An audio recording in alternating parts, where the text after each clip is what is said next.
This is problem 15.170. It's on page 1070. A basketball player shoots a free throw in such a way that his shoulder can be considered a pin joint at the moment of release is shown. Knowing that at the instant shown, the upper arm, SE, has a constant angular velocity of 2 radians per second counterclockwise, and the forearm, EW, so that's shoulder to elbow, elbow to wrist, EW has a constant clockwise angular velocity of 4 radians per second with respect to SE.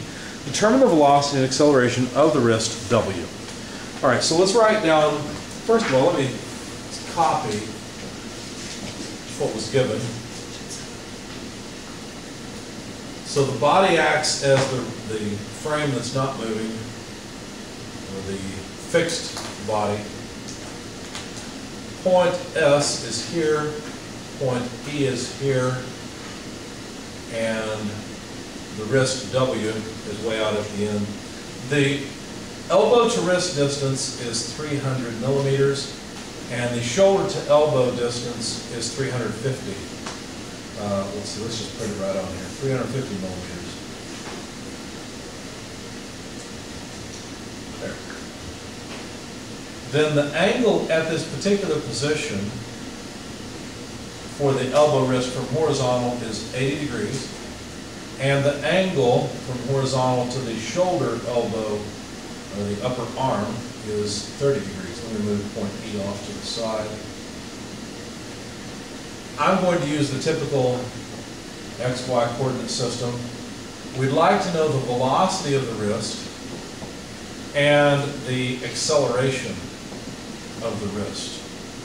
Let's see, we were told that the angular speed of the shoulder elbow, the upper arm, is 2K radians per second. And that, here's something a little different, the relative angular speed of the forearm, the elbow wrist, is negative 4K radians per second. A lot of information in this space, hopefully that makes some sense. If you've got the book, of course, you can just read what this is. So, what I'm going to do is I'm going to put the coordinate system, my moving coordinate system, my moving reference, on SE. Now I'm going to draw it this way, though I don't really intend to deal with the rotated coordinate system. I'm just pointing out that the moving coordinate system is riding on SE. Does that make sense? So anytime I talk about, for example, the angular speed of the moving coordinate system, that's just the angular speed of body SE. That's all it is. Just rename it. Right? And so that's always going to simply be 2K radians per second, because of course the angular acceleration of the shoulder, elbow, upper arm is 0. And we were told that this relative speed is a constant relative speed as well. So the elbow, wrist, forearm moves at a constant speed relative to the upper arm. Make sense? So I'm choosing SE as my moving coordinate system. Now, we always have to do position analysis, then velocity, then acceleration. The position is pretty trivial because we've got the distances, the angles. If you ask me where exactly is this, I can calculate it pretty easily. Right? That's not hard. So the positions are all known. But if I asked you something like, well, what's the acceleration of any of these points? Well, you don't know because we haven't calculated them yet. So the next thing to do is velocity analysis. So let's talk about point W. The velocity of point W, which is something we need to find, is the velocity of W prime plus the relative velocity of W with respect to the reference SE. Now, what the heck do I mean by W and W prime? Well, if you were to draw SE and consider it as a bigger body, you can talk about this point, W prime, that's on SE. I know SE doesn't have any material there. But if we consider this a point on the body, as the body SE rotates about this point, W prime is just going to follow a circle around that point. I know my circle's not very good, but you get the idea, right? So we're considering a point that at this instant in time is right underneath W, but it's actually riding on SE. It's not riding on EW. Okay? It's riding on the upper arm as the upper arm moves. Okay? That's what they mean by this W prime. It's a point coincident with a point of interest, but that's on a different body. Okay? That's what they mean. So, if I wanted to calculate the velocity of this point on SE, I'm just going to consider SE like a big circle that's pivoted on S. And the point I'm particularly interested in is not E, but rather W. So how would this point move relative to the fixed point S? In other words, relative to ground, how does it move? Because that's what this is. This is the velocity on ground, or relative to ground of that point. Well, how did SE move again? Well, SE was rotating this way. So it's just going to do that, isn't it?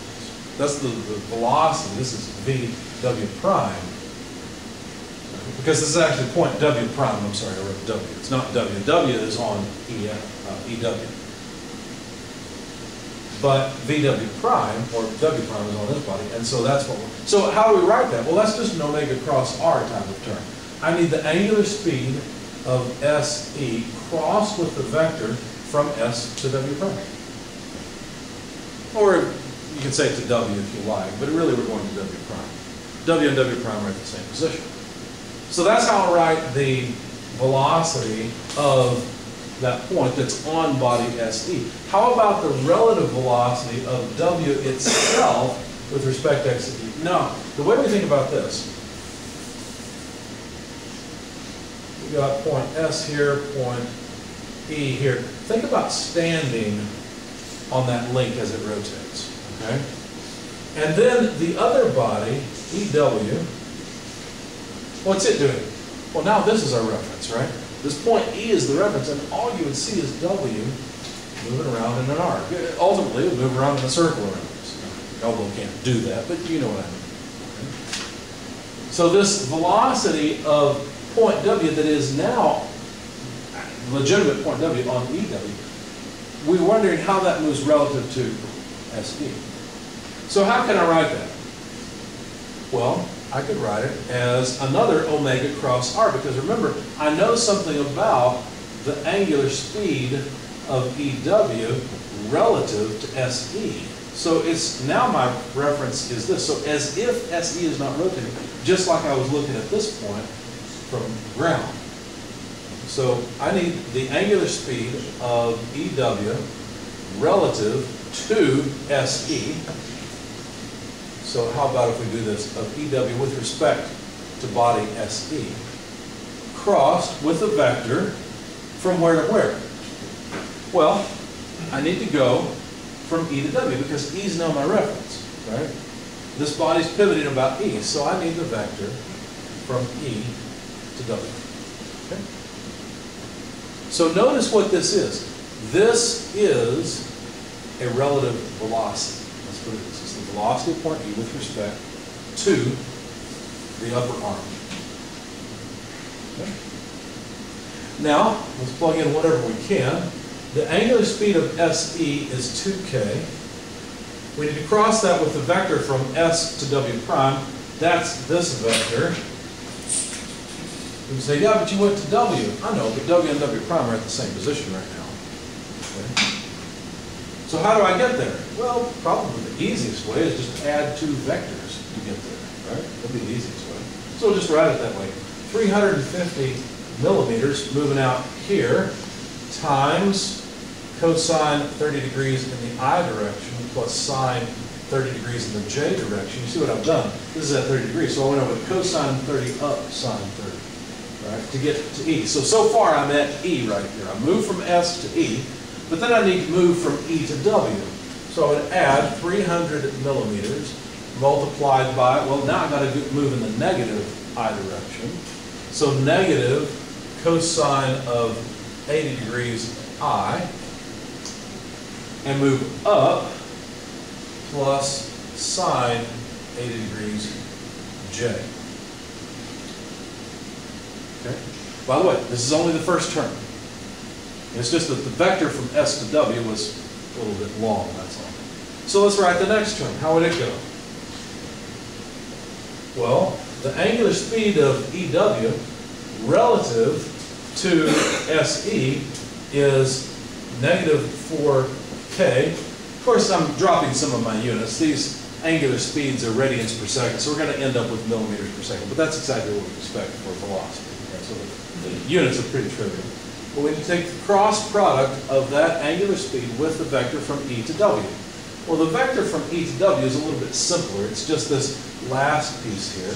So all we got to do is copy that down. 300 millimeters times negative cosine 80 degrees I plus sine 80 degrees J. Okay? Any questions so far?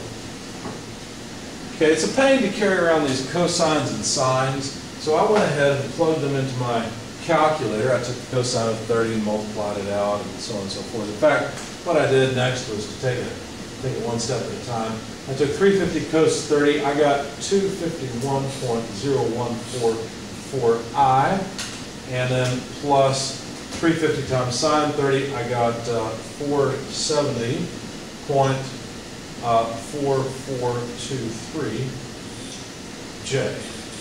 And that's not all I did, I'm sorry. That's not, I took 350 cos theta actually minus 300 cos 80. Okay, that's actually how I got this. I forgot I put those together. And then 350 sine 30 plus 300 sine 80. That's how I got these numbers. Okay? I thought it'd be best just to smash them all together before I took the cross product. And then I just expanded this one, so minus 4K crossed with, basically did the same thing. So negative cos 80, negative cos 80 times 300, and there I got negative 52.0945 in the I direction.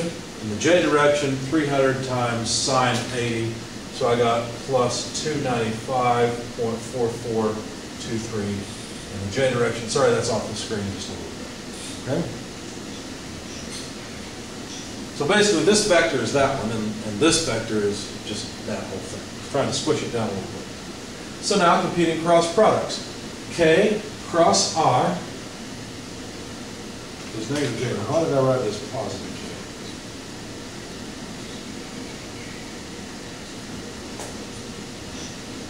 J? No, K cross I is positive J. What am I thinking? Yeah, K cross I is positive J.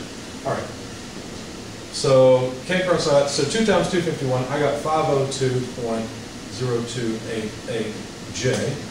And then I took K cross J, that's negative I, so minus 2 times 470, 940.8846 in the J direction. So that was the first cross product.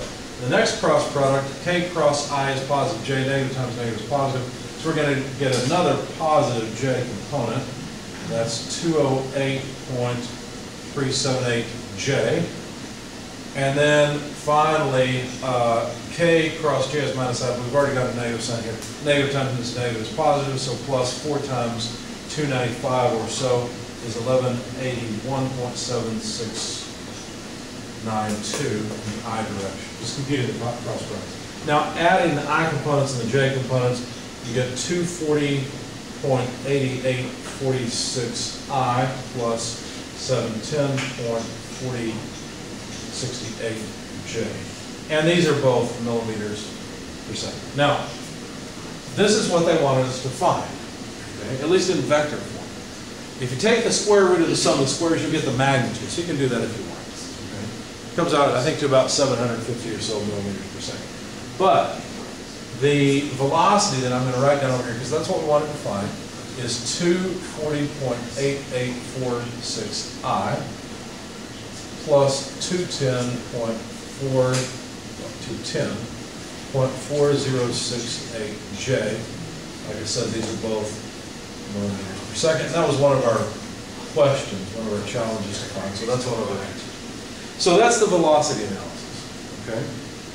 Now, later on in the acceleration analysis, this relative velocity will be important. And so I don't want to just completely erase that. In fact, let's see, it looks like I kept them separate. So 2K times this big mess minus 4K. Yeah, this is the relative velocity term. I continued keeping them separate here, and then this comes from here, so this comes from here. So basically, this must be the relative velocity. Okay? I need this space, so let me just jot that down. The relative velocity of the wrist with respect to the upper arm, okay, is equal to 208.378 J plus 1181.7692 I. Any questions? I see a lot of conversation, which is fine. You just wrote a J instead of an I on the 940. The second last line where it says negative 940, that should be an I. Because it's K cross J, which is I. Second to last line. Right here? Yeah. You wrote the numbers right. That's just supposed to This be should be an I. Is that it? Yeah. Thank you for the correction. Appreciate it. Yeah, you're right. Because K cross J is minus I. That makes sense. Thank you. Did I write it wrong here? You got the numbers No, right. the numbers you are add them right. all together for the bottom line, so it worked out. Yeah, I had it right on my sheet too. I just threw it wrong. Thank you. All right, so there's our velocity analysis, and I think that's really all we need. I think later on I went through and recomputed that relative velocity, but I really didn't have to. So maybe this will save us some time in just having the relative velocity. All right, so let's continue with the acceleration analysis.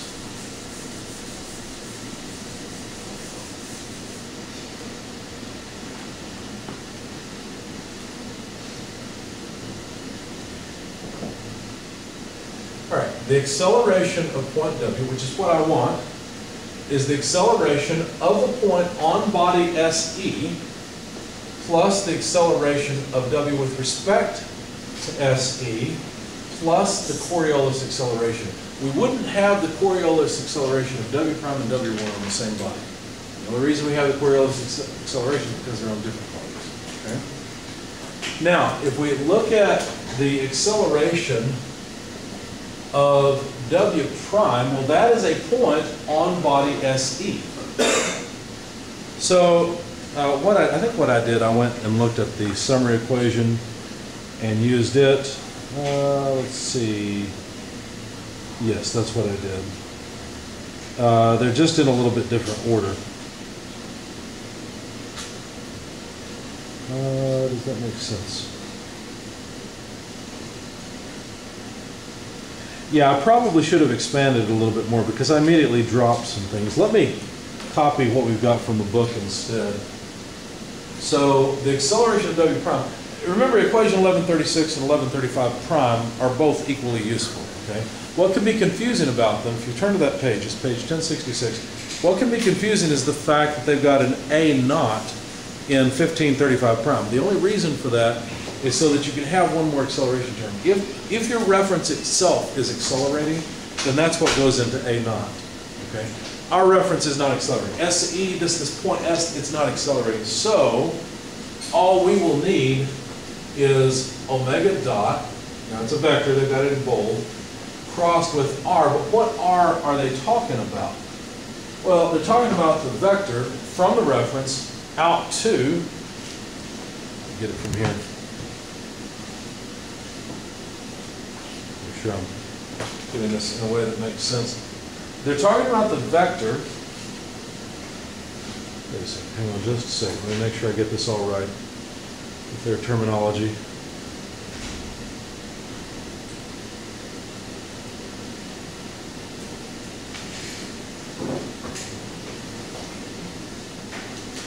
Oh yeah, that's what okay. Yeah. So they're talking about the vector from S to W. Okay.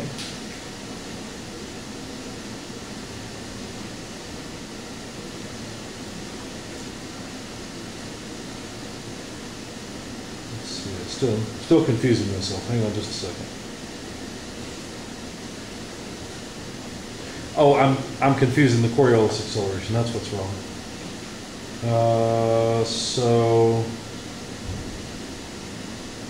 yeah, to SW. Okay.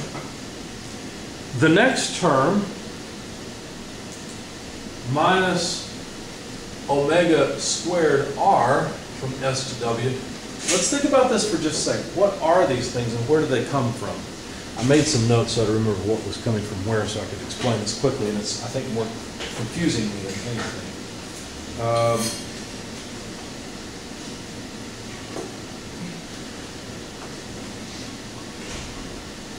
Yeah, here we go. So this term looks a lot like an omega squared cross r, or an omega cross r. In other words, a normal acceleration. Whereas this looks like a tangential acceleration, right? In our particular case, this would be the angular acceleration of the frame, but the frame is body SE, and SE is not accelerating, right? Its angular acceleration is 0. So the reason I don't have this term in my equation is because omega dot is 0. Okay, this is capital omega. Okay? And I'm only left with this term from, I'm not sure which one it is. Should be the first one. Yeah, from here. Okay? Technically, I'm going out to W prime. Okay, but they're at the same place, so it doesn't really matter. Okay? Is that T average or? This is Tangent. no, tangent, Okay. tangential direction. So we've got the normal and the tangential direction. Okay? So that's really how this term expands out. How about the relative acceleration of W itself with respect to SE? Well, now we're going back to where we're standing on SE and looking at how this point accelerates. So how does it accelerate? Well, again, since there is no angular acceleration of the body, there's no tangential term. The only thing we have is a normal acceleration term, and that would be minus omega squared dW relative. In what direction? Well, think about it. You know that normal acceleration has got to be in this direction, right? Because our reference is SE. Point W is rotating about E, so normal acceleration has to point this way. Okay? So I need the vector from W to E. Well, actually from E to W, because I've already got the negative sign in place. So the vector from E to W. Remember, normal acceleration always points in the opposite direction of the vector that goes out. Okay? So that is this relative acceleration. How about the Coriolis acceleration? Well, that one's always easy to write down. That's why I had you, your author doesn't have it broken out explicitly. That's why I had you circle it in the equation in 1535 prime. So that's 2 omega cross V relative.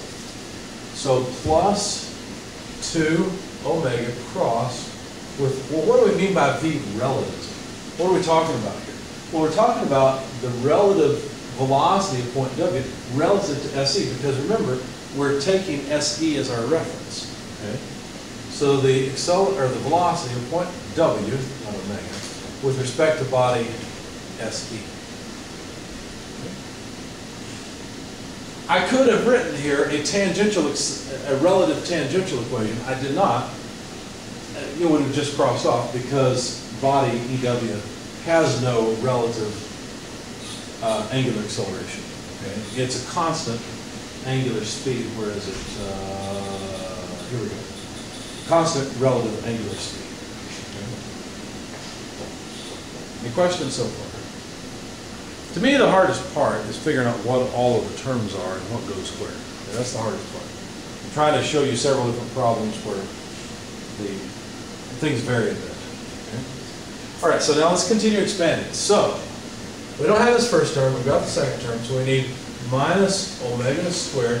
R from S to W or to W prime is that same vector from earlier. I should have probably just written it out, but 350 times cosine 30 degrees I plus sine 30 degrees J.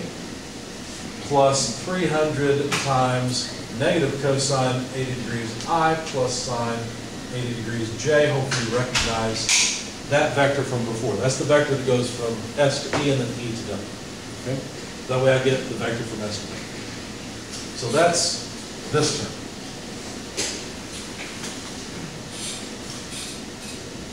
And then I've got minus the relative. Now, we already know omega of EW relative to SE. I just haven't plugged it in yet. I'll plug it in here in a second. I'm trying to deal with the vectors first. Okay? So R from E to W. Well, from E to W, that's just this second part again. Now, like what we had, wait a second, we didn't have that with velocity, never mind. Or did we? I think we did, I don't remember. So minus cosine 80I plus sine 80J. That's the vector from E to W. So now I've taken care of this term. And then finally the Coriolis term. How can I expand that? Well, let's go ahead and plug in numbers because it's pretty simple. Omega, this is the angular speed of body SE. So that's just 2K radians per second. Now, we've got to be careful because it is listed as a vector here. Here we're just using it as magnitude. Okay? Not that it matters. I just have to keep track of what I'm doing here and make sure I don't try to plug in, 2K squared because that doesn't make any sense. So let's see. We've got omega. We need to cross it with the relative velocity. That's why I kept this relative velocity, so I wouldn't have to calculate it all again. Because I think I went and I went and calculated that again. There's no need to do that. So 208.378. We'll check that that's what I had.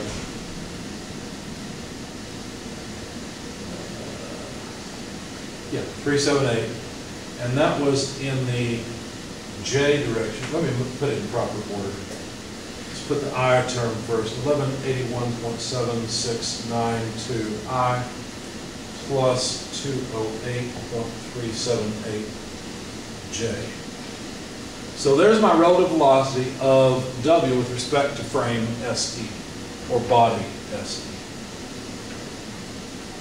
Let's see, I'm varying a little bit from the solution I wrote out, so let me make sure I'm not getting off track here. That should be fine. So let's continue plugging in numbers. So for omega is just the speed of body SE, that's 2. So we need the negative sign from the equation, 2 squared. And I went ahead, of course, and collapsed that again. I should have kept that vector as well, but it's just 251.0144I plus 470.4423J. You should recognize that from before. So that takes care of this whole line. Then I need to subtract. So we'll have the space to write it out. Let me write it on the next line. That'll be more consistent. Subtract omega squared relative. So that's negative 4 squared, because it needs to be squared, right? Multiplied by, let's see, wait a second. Yeah, I'm getting ahead of myself. There we go. So negative 4 squared times, well, let's pull the 300 out. And then the rest of this would be just negative cosine 80 degrees, by the way. Cosine 80 degrees I plus sine 80 degrees J. Just copying this down. Didn't do much with it, just plugged in omega, pulled the 300 out. And then last but not least, plus 4K crossed with, well, I guess I could go ahead and compute this one. Doing things in a slightly different order. Well, I'll just write it again. So crossed 1181.7692I plus 208.378J. Okay. Now, I'm trying to remember what part of the square. Let's see, 4K came from there. Yeah, I remember what I did. So what I did next is I said, well, we're just about done with these two parts. I can just multiply components out. So 4 times 251i plus, or well, let's see, we've got 16 times 300 plus times cosine 80. So we'd have, what, 16 times 300? So what, 2,400? I'm thinking that? We'd do more than, whatever it is, 16, 4,800. Anyway, this is just a number times cosine of 80 degrees, and I can add that with the I component here. So I basically just put these together, and I put these together to come up with one vector. So let me go, I guess, right here, and continue. So I just put these two together to start, so that I would have one number in the I direction and one in the J. I got negative 170.5463I. And for the J direction, I got minus 6608.8465. Now what are the units? Well, they're going to be the same units that we would expect. They're acceleration, so these are going to be whatever the length units are, millimeters per second squared. Okay?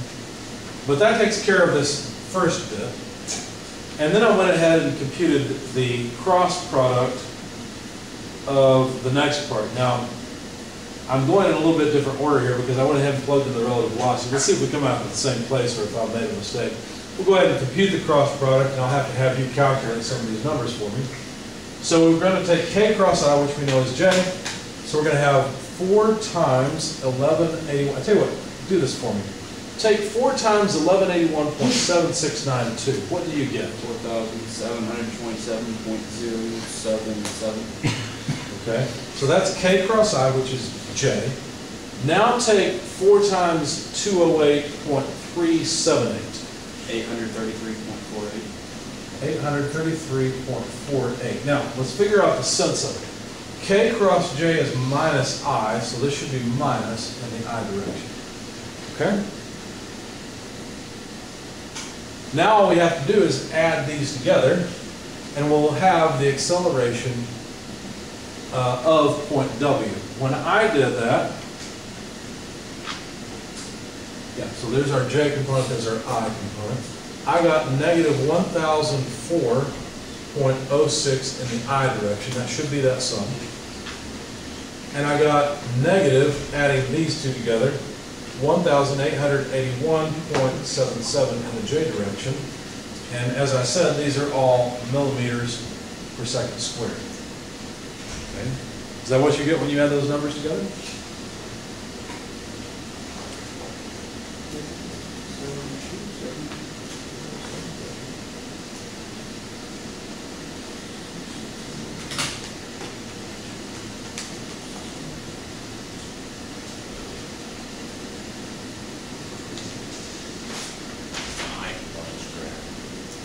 I component works, okay.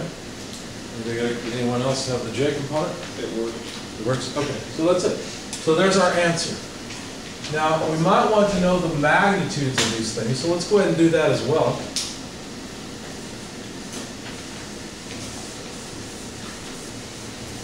Let's figure out the magnitude and the direction of both the velocity and the acceleration. So the magnitude of the velocity would just be the square root of the sum of squares. So 240.8846 squared plus 710.4068 squared. I didn't do this part. So why don't you guys go ahead and tell me what the answer is there? I think that's supposed to be 210. You said 210 earlier. Did I say 210 or 240? I have 240 written down on the paper. I got 240. No, the 710 should be a 210. 710. Is it 710, 710. Okay. I must have written it down wrong earlier if you have it as 710. I heard 210. I'm sorry. Yeah, so it should be 710. That answer is 750 point. I did calculate that number. 750, you say 0.14 millimeters per second. Now we could figure out its direction also, because remember this is just an I and a J component. So how do we figure out the angle of this vector? What do we do? Do you remember that? Well, it's not pointing very far this way, it's pointing more up. I expect something around 60 degrees or so. But the way to figure that out is just to take the j component over the I component and take the inverse tangent of it, right? Or y over x if you like. So we just need the inverse tangent of, let's see, 710.4068 divided by 240.8846. So what's the angle of the velocity?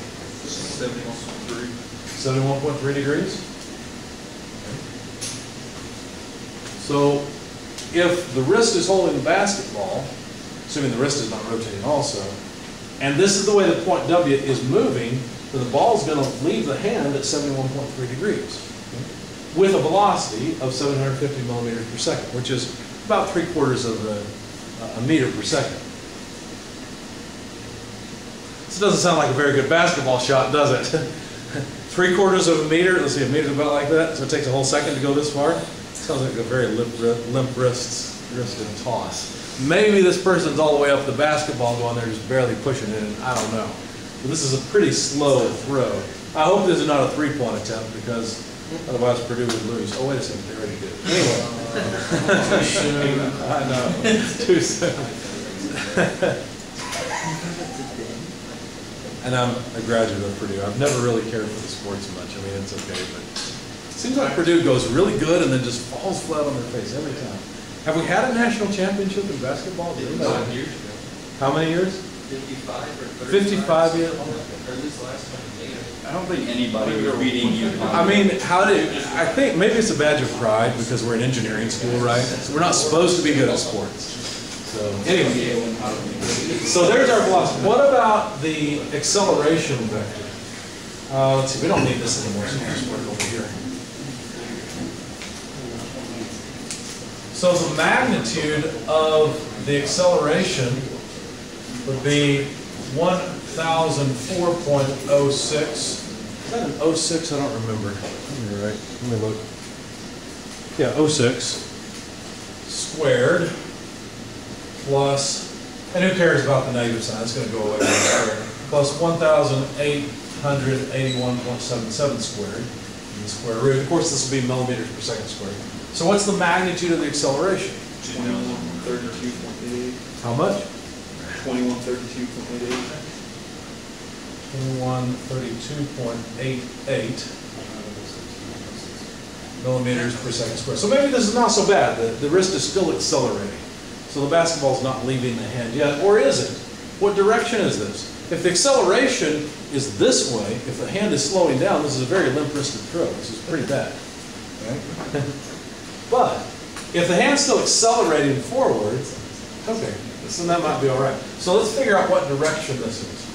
So we need the inverse tangent of y over x, 1881.77 over 1004.06. What do you get with that angle? 61.9. Oh, it sounds all right.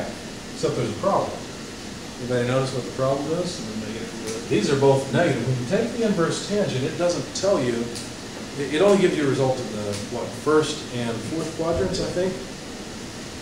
We're actually, this direction of motion is primarily, let's see, down and to the left, that's right. So it is slowing down. It's not a very good throw. Anyway, so where is that 61.9 degrees? It's off of vertical, right? Or no, it's off of horizontal.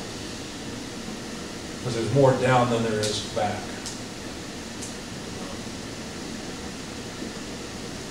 So this is a bad throw. What do you expect in an engineering textbook, right? Any questions about this problem? Why are things so much more difficult now than they were before? Because we're dealing with points that are moving relative to other points on a separate body. That's why it's moving. Any questions? All right.